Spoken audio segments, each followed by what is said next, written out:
Oi, gente, tudo bem com vocês? Eu sou Janaína Batista, sou enfermeira e hoje eu vou falar um pouquinho sobre pressão intraabdominal, tá bom?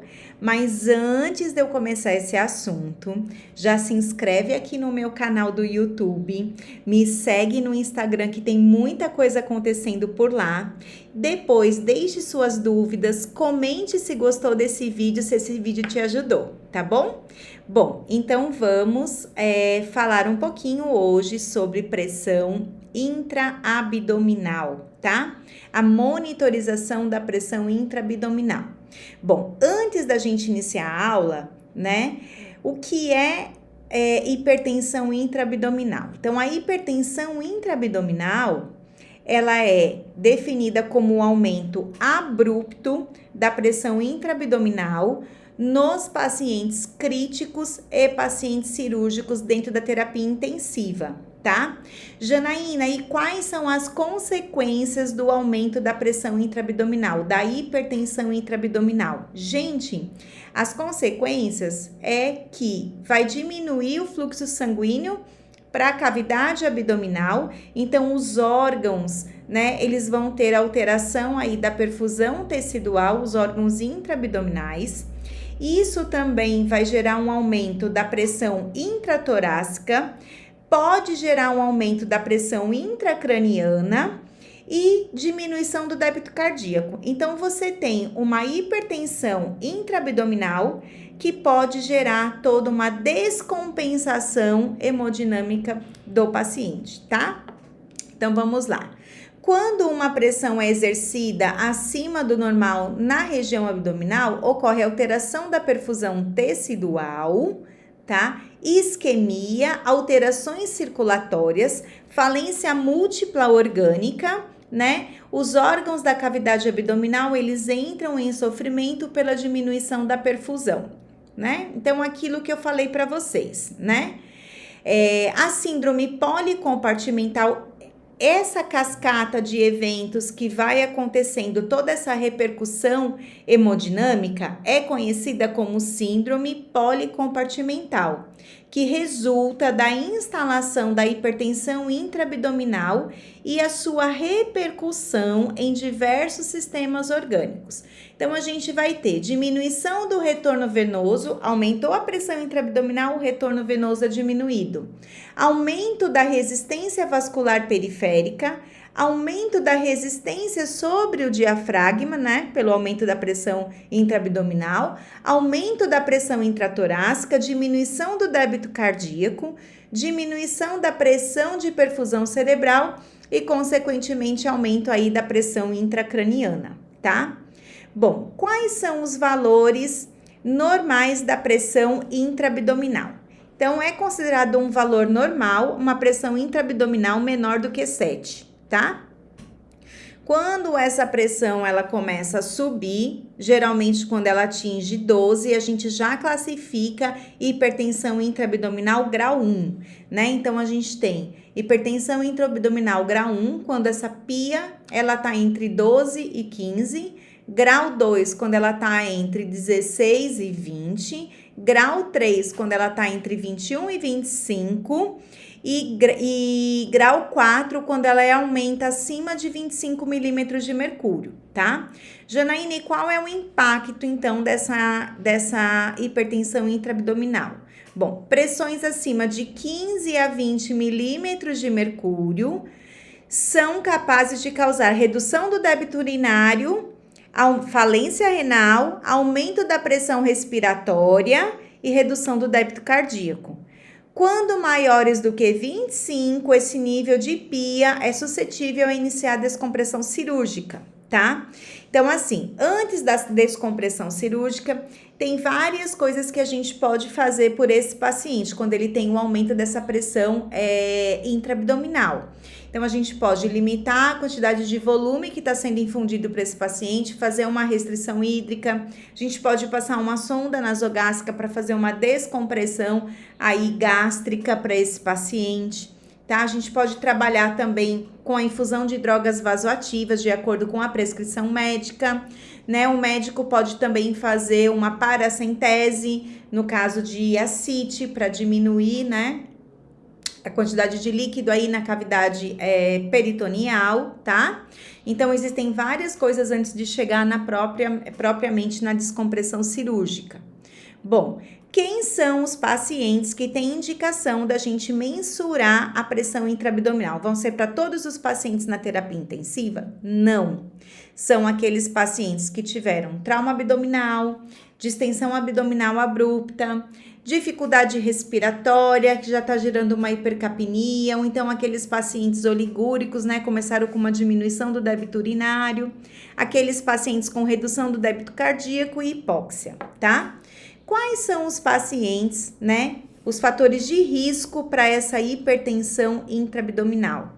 Então, aqueles pacientes que estão na terapia intensiva sob ventilação mecânica, com PIPs altas, né, então uma PIP acima de 10, já é um fator de risco para hipertensão intraabdominal, aqueles pacientes com hemoperitônio, pseudoobstrução, sepse, obesidade, aqueles pacientes que estão pronados, né, aqueles pacientes que já têm algum grau de disfunção hepática, né, aquele paciente que recebeu várias transfusões, né, politransfusões, reposição volêmica agressiva, então aquele paciente que estava muito hipovolêmico e precisou aí de uma reposição volêmica agressiva, tá?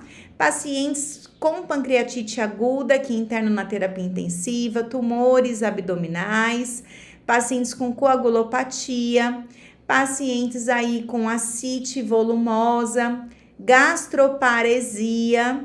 E aí, essa gastroparesia, eu também chamo a atenção para o uso de sedativos e drogas vasoativas, dosagens altas, tá? Pacientes com acidose e o grande queimado. Então, quando você, enfermeiro da terapia intensiva, vai fazer o rastreio para aqueles pacientes que podem desenvolver hipertensão intraabdominal, a gente vai procurar isso daí nesses pacientes, tá? Bom, quando a gente desconfia, né, quem executa a mensuração da pressão intraabdominal? Quem executa é o enfermeiro sob prescrição médica, tá? Mas a gente pode já fazer o rastreio daqueles possíveis pacientes que, né, podem se encaixar nessa condição de necessidade de mensurar a pressão intraabdominal. Bom, como que a gente vai fazer a mensuração da pressão intraabdominal? Existem outros métodos, mas o método mais difundido, o método mais barato, é através da sonda vesical de demora, tá? Então, a gente vai medir de uma forma indireta a pressão intraabdominal através da pressão intravesical, tá? Então, o que é que nós vamos precisar? Vamos precisar de uma sonda vesical de demora, tá? Que pode ser uma sonda vesical simples, não tem a necessidade de ser uma sonda de 3 vias, porém algumas literaturas trazem aí o protocolo com a sondagem de 3 vias, tá? Bom, então aqui é uma sonda simples, eu vou precisar de um equipo transdutor, aquele equipo que a gente utiliza para verificar a pressão arterial invasiva. Vou precisar de um monitor que tenha entrada para pressão arterial invasiva ou pressão venosa central, tá? Uma torneirinha de 3 vias, uma agulha 40x12, o coletor de urina, ele precisa ser aquele coletor de urina com o ejetor lateral, sabe aquele coletor de urina, né, com o injetor lateral, que é onde a gente faz a coleta da urina, né, quando a gente precisa coletar para exame, tá? E um suporte de soro e uma régua de nível. Então, como que vai proceder, né? Então, aqui estão os materiais que a gente vai precisar para verificar a pressão intraabdominal. Então, tá aqui, ó, o equipo de PA invasiva, o suporte do soro, né? O suporte para a gente colocar o transdutor desse equipo, o monitor, soro fisiológico, sonda vesical de demora, o coletor com o injetor lateral, uma seringa e uma agulha 40x12. Então, como que a gente vai proceder? Então, tá aqui, ó. Esse daqui é um equipo, tá? De pressão arterial invasiva, que a gente utiliza para monitorizar a pressão arterial invasiva. Então, no meio desse equipo, eu tenho o transdutor, tá? Com um three-wayzinho aqui já, certo? Nessa ponta do equipo, né, eu vou ter o local onde a gente vai conectar o soro fisiológico, né? Então, eu venho aqui, conecto o soro fisiológico. Então, conectei o soro fisiológico. Desse lado da ponta do equipo, então, eu tenho essa parte extensora, certo? E aqui eu tenho um outro three-way. Então, essa partezinha aqui seria a parte que a gente colocaria lá no catéter de pressão arterial invasiva. Mas essa partezinha é a parte que eu vou conectar no injetor lateral da sonda. Então, eu conectei o soro fisiológico, eu vou retirar vou preencher todo o meu equipo com soro, vou retirar todo o ar, né? Já vou colocar aqui no suporte do soro, né? Então, eu venho, já penduro no suporte do soro. Meu paciente, né, vai estar com sonda vesical de demora, ou eu vou passar a sonda vesical de demora, tá? E já vou conectar o meu coletor com o injetor lateral, tá? Então, ó, esse coletor aqui, ó, da minha sonda, ele tem o local onde a gente vai puncionar para colher urina. Então, aqui eu vou fazer a asepsia, do mesmo jeito que quando a gente vai coletar a urina, vou colocar luva estéreo, vou usar o antisséptico padronizado na minha instituição, vou fazer a higienização, né? E aqui eu vou conectar uma agulha 40 por 12. Então, aqui eu conecto uma agulha, né, de luva estéreo, paramentada, tá, gente? Uma agulha 40 por 12. Então, conectei aqui essa agulha 40 por 12, perpendicular, tá?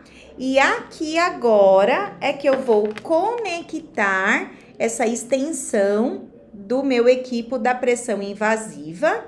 Aqui eu vou fixar com o micropore, né? Para que essa agulha não se desloque. Então, a montagem do sistema de verificação de pressão intraabdominal funciona assim. Nesse three-way aqui, eu vou conectar uma seringa de 20 ml ou de 30 ml. Por quê? Para verificação, né, para medida da pressão intraabdominal, eu preciso injetar na bexiga do meu paciente, no adulto, 25 ml. Quando for criança, é 1 ml por quilo de peso até 25 ml, tá? Então, eu vou aspirar lá do meu sorinho 25 ml, certo? Aspiro e aí eu vou injetar para poder fazer a verificação, então, da pressão intraabdominal. Lembrando que, como se trata de um equipo, com o transdutor, eu vou ter que zerar o sistema antes de verificar essa pressão intraabdominal, tá? Então, aqui eu trago para vocês o passo a passo. Então, primeiramente, eu vou realizar a passagem de sonda vesical, caso o meu paciente não esteja sondado. Depois, eu vou montar o sistema de pressão. Então, eu vou conectar o soro ao equipo e vou preencher com soro por inteiro, tá? Eu vou colocar em seguida esse soro e esse equipo no suporte de soro e vou fixar aqui, ó, certo? O transdutor no suporte, né, do transdutor. Vou conectar o plug do equipo com o cabo no monitor. Bom, feito isso, o que mais que eu vou fazer, tá? Eu vou posicionar o meu paciente em decúbito dorsal, com cama horizontal, tá? Os membros ao longo do corpo. Vou considerar o ponto zero, a linha axilar média na altura aqui da sínfise púbica, tá? Vou puncionar o injetor lateral com uma agulha 40x12, do jeito que eu mostrei aqui para vocês, tá? Vou fixá-la em seguida e vou conectar, então, o equipo, né? Ó, aqui eu já conectei o equipo da PA invasiva na agulha 40x12, tá? A bexiga do paciente deve estar vazia, então a gente vai deixar drenar a urina, tá? Em seguida, eu vou usar o clamp da própria sonda, tá? Do mesmo jeito que a gente clampeia para fazer a coleta da urina, eu vou clampear bem próximo aqui do injetor lateral. Então, eu clampeio, tá? Porque senão, quando eu injetar o soro, vai descer para a bolsa coletora ao invés de ir para a bexiga do meu paciente. Clampeei, vou fazer a zeragem do sistema do jeito que a gente zera para PAI. Vou instilar 25 ml de soro fisiológico, tá? Em seguida, eu vou fazer a mensuração da pia, lembrando que o valor vai aparecer lá no meu monitor e eu tenho que mensurar essa pressão intraabdominal no final da expiração. Então, eu posso também acompanhar quando o paciente estiver em ventilação mecânica pela curva expiratória ali no ventilador, tá? Então, eu vou verificar a pia ao final da expiração, na ausência de contratura da musculatura abdominal, então, o ideal é que esse paciente esteja sedado, tá? Após a instilação de 25 ml de soro fisiológico, com técnica séptica na bexiga através de uma torneirinha de 3 vias, tá? Depois, a gente fez a medida, eu não posso esquecer de abrir o clamp, né? Porque senão meu paciente vai ficar retendo urina. Abro o clamp do coletor e aí o volume drenado para o coletor eu preciso descontar do volume de soro que eu injetei. Então, por exemplo, se quando eu abrir o coletor drenar 100 ml, eu já sei que 25 ml foi o que eu injetei de soro, então de urina desse coletor eu tenho 75 ml, tá? Vou registrar, né, a monitorização realizada na minha evolução de enfermagem, certo? Bom, que mais de consideração a gente tem que ter para a prática segura em relação à monitorização da pressão intraabdominal? A gente vai realizar a troca, né, do kit de transdutor de pressão a cada 96 horas. Vamos realizar a troca do soro fisiológico para verificação da pia a cada 24 horas. Sempre proceder à zeragem do sistema a cada verificação da pia. E essa pia geralmente é indicada para a gente estar verificando aí de 4 em 4 horas ou de 6 em 6 horas, tá? Dependendo da gravidade do seu paciente. Não esquecer de abrir, então, o sistema coletor de urina a cada verificação e descontar, então, conforme eu falei agora há pouco, a quantidade de soro injetada para computar no balanço hídrico, tá bom? Então, gente, era isso que eu tinha para falar para vocês hoje sobre pressão intraabdominal. Espero que eu tenha ajudado vocês. Qualquer dúvida, deixe aqui nos comentários e não esqueça de se inscrever no canal, de curtir esse vídeo, se esse vídeo te ajudou, e também não deixa não de me seguir lá no Instagram, porque tem muita coisa acontecendo por lá, tá bom? Tchau, tchau! Até a próxima!